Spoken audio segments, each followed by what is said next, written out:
Many MSPs today, I believe, look at their security stack and they look at the technologies they've currently invested in and have deployed, both for their services to their customers, but also to, you know, hopefully internally monitoring their own networks, EDR, MDR, SIM tools, things of that nature.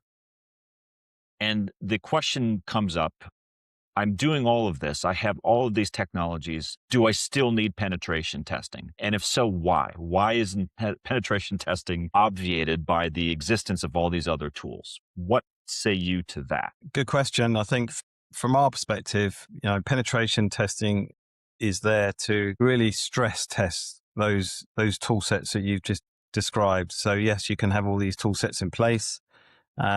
Hackers are going to be constantly knocking on the door, or potentially disgruntled employees internally, that may stress test them in their own ways. So for us, really, it's putting the hat on of a hacker, if you like, and going through the similar steps that they would to really identify where's the weak points. Obviously, from our perspective, penetration testing is there to find the issues and then feed those back to the client, or the MSP, so they can remediate those issues if they're identified. How you do it, perhaps we do things a little bit differently, which I can come on to with technology we use, but it's worth saying it's very manual. We have a team of individuals that are very experienced in this kind of area, if you like, and they are doing the very similar things that hackers are doing today.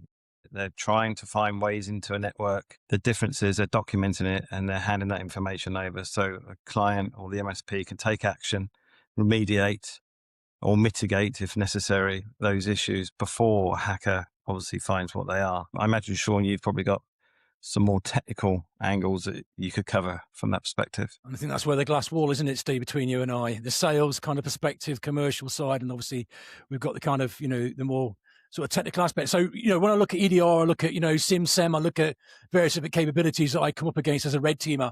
I often find that, monitoring tells you potentially what's happening as long as it's interpreted, correctly by the right skilled mind. Penetration testing, which really should fit as big as that bigger sort of strategic sort of continuous testing model, as I like to put it, shows whether controls remain effective and whether changes in vulnerability exposure are, that are emerging over time are actually being accounted for. Penetration testing really does begin to show what an attacker could actually do, rather than saying, these are the things that we think are in place. Even with strong, detection capabilities in place, some risks still remain hidden. And this is where, you really need to be challenging the security controls on a regular basis, whether by identifying, new exposure as environments change, as they do, new threats, new risks get introduced, chaining weaknesses together, chained attack paths, etc., bypassing of defenses and proving that segmentation, for example, actually works in practice. And this is where, frameworks really do require this idea that monitoring provides, I guess, really visibility. Continuous testing with the likes of penetration testing, vulnerability scanning, they can look for the changes in exposure.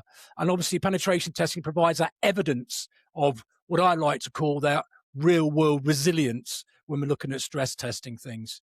So yeah, that's kind of my point about it's about validation and bringing that evidence then to make those changes to build out a very solid remediation plan.